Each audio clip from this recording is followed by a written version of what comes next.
ज़रई इजादात।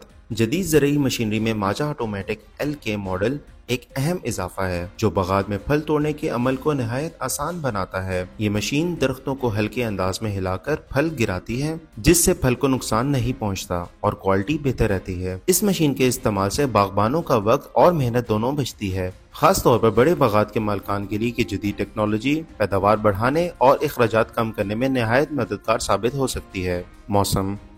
मुल्क के बेशतर हिस्सों में मौसम गर्म और खुश रहेगा, ताहम बलाई वस्ती खैबर पख्तूनख्वा, कश्मीर, गिलगित बल्तिस्तान, इस्लामाबाद, खिता पटोहार और सिंध में मतला जुज़वी अबरालूद रहने के साथ तेज हवाओं और गरज चमक के साथ बारिश की पेशन गोई है, जबकि सिंध के कुछ इलाकों में मूसलाधार बारिश भी हो सकती है। पाकिस्तान के दीगर शहरों में अगले हफ्ते के मुमकिन दर्जा हरारत ये रहने के इम्कान है।